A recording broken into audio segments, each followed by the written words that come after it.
अगर मैं आपसे कहूँ आपके जिंदगी के 90% मौके सिर्फ इसलिए छूट जाते हैं क्योंकि आप में कॉन्फिडेंस ही नहीं होता, तो क्या आप मानेंगे?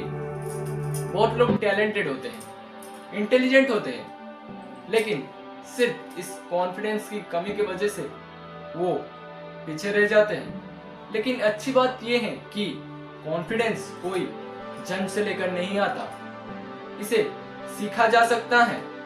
तो इस वीडियो में मैं आपको 5 ऐसे पावरफुल स्टेप्स बताने वाला हूं, जिसको अगर आपने फॉलो कर लिया तो आने वाले समय में लोग आपसे खुद पूछेंगे कि यार तुम में इतना कॉन्फिडेंस कैसे आ गया।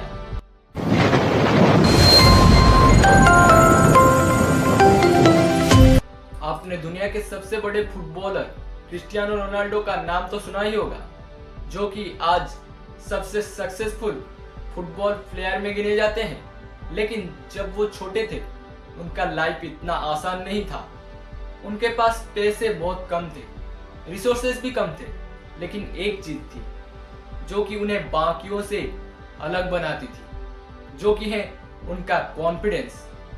उनको खुद पर विश्वास था कि बड़े होकर एक दिन वो बहुत बड़े फुटबॉलर बनेंगे, और इसी विश्वास और मेहनत की वजह से वो आज इतना सक्सेसफुल है। तो अगर आपको भी जिंदगी में आगे बढ़ना है तो कॉन्फिडेंस बहुत जरूरी है। तो अब मैं आपको 5 ऐसे पावरफुल स्टेप्स बताने वाला हूं जो कि धीरे धीरे आपके कॉन्फिडेंस को बढ़ा सकते हैं। तो स्टेप 1 है पॉजिटिव थिंकिंग। अक्सर हम माइंड में नेगेटिव बातें भर लेते हैं। हम सोचते हैं मैं नहीं कर सकता, लोग क्या सोचेंगे, अगर मुझसे गलती होगी तो। लेकिन यही सोच धीरे धीरे हमारा कॉन्फिडेंस कम कर देती है। अगर आपको कॉन्फिडेंट बनना है तो पहले अपनी सोच बदलनी पड़ेगी। खुद से ये बोले मैं कर सकता हूं, मैं कोशिश करूंगा, मैं सीख सकता हूं। याद रखिए, आपकी सोच जैसी होगी आपकी लाइफ भी वैसी ही बनेगी। तो स्टेप 2 है हमारा एक्शन लेना शुरू करें। कॉन्फिडेंस सिर्फ सोचने से नहीं आता, एक्शन लेने से आता है। बहुत लोग सिर्फ परफेक्ट टाइम का इंतजार करते हैं, लेकिन सच तो यह है कि परफेक्ट टाइम कभी नहीं आता। अगर आपको लोगों के सामने बोलने से डर लगता है तो आप छोटी छोटी स्टेप से शुरुआत करें। जैसे मिरर के सामने प्रैक्टिस करें, दोस्तों के सामने बोले और छोटी छोटी वीडियोस बनाना शुरू करें। शुरुआत में आपको डर लगेगा, लेकिन धीरे धीरे आपका कॉन्फिडेंस बढ़ता चला जाएगा। तो स्टेप 3 है बॉडी लैंग्वेज इंप्रूव करें। आपकी बॉडी लैंग्वेज भी कॉन्फिडेंस दिखाती है। अगर आप झुककर चलते हैं, नीचे देखकर बात करते हैं और धीरे बोलते हैं तो लोग आपको समझ जाते हैं कि आप कॉन्फिडेंट नहीं हैं। लेकिन अगर आप सीधे खड़े रहते हैं, लोगों के आंखों में देखकर बात करते हैं और साफ और थोड़ी ऊंची आवाज में बात करते हैं, तो सामने वाला खुद समझ जाता है कि आप कॉन्फिडेंट हैं।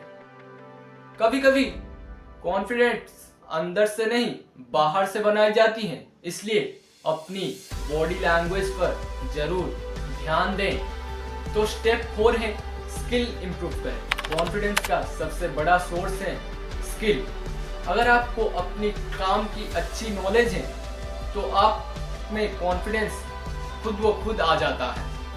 उदाहरण के लिए मैं आपको बता देता हूँ, अगर कोई स्टूडेंट है जो अच्छी पढ़ाई करता है तो उसे एग्जाम में डर कम लगता है। अगर कोई पर्सन किसी स्किल में एक्सपर्ट है तो उसे उसी स्किल में वो बहुत कॉन्फिडेंस हो जाता है। इसलिए हमेशा कोशिश करें कि हर दिन कुछ ना कुछ नया सीखें। जितनी आपकी स्किल बढ़ेगी उतना ही आपका कॉन्फिडेंस बढ़ेगा। और स्टेप 5 है मेरा फेवरेट, फेलियर से मत डरो। कॉन्फिडेंस का सबसे बड़ा दुश्मन है फेलियर का डर। बहुत लोग कुछ नया इसलिए शुरू नहीं करते क्योंकि उन्हें डर लगा रहता है अगर मैं फेल हो गया तो। पर सच तो ये है कि दुनिया का कोई भी सक्सेसफुल पर्सन ऐसा नहीं है जिसने फेलियर ना देखा हो। गलती करना नॉर्मल है। जब हम गिरते हैं और फिर उठते हैं तभी हम मजबूत बनते हैं। इसलिए फेलियर से डरने की बजाय उससे सीखना शुरू करें, क्योंकि फेलियर आपको रोकता नहीं, आपको और भी बेहतर बना सकता है फेलियर आपको। तो देखो, अगर आपको सच में कॉन्फिडेंट बनना है तो इन 5 स्टेप्स को जरूर याद रखें। अगर आप इन 5 स्टेप्स को अपने डेली लाइफ में फॉलो करते हैं तो आपका कॉन्फिडेंस धीरे धीरे बढ़ने लगेगा और आप एक दिन खुद महसूस करेंगे कि आप पहले से कई ज्यादा कॉन्फिडेंट हो चुके हैं। तो अगर ये वीडियो आपको हेल्पफुल लगी हो तो वीडियो को लाइक करें, चैनल को सब्सक्राइब करें और इस वीडियो को अपने दोस्तों के साथ जरूर शेयर करें। तो मिलते हैं नेक्स्ट वीडियो में।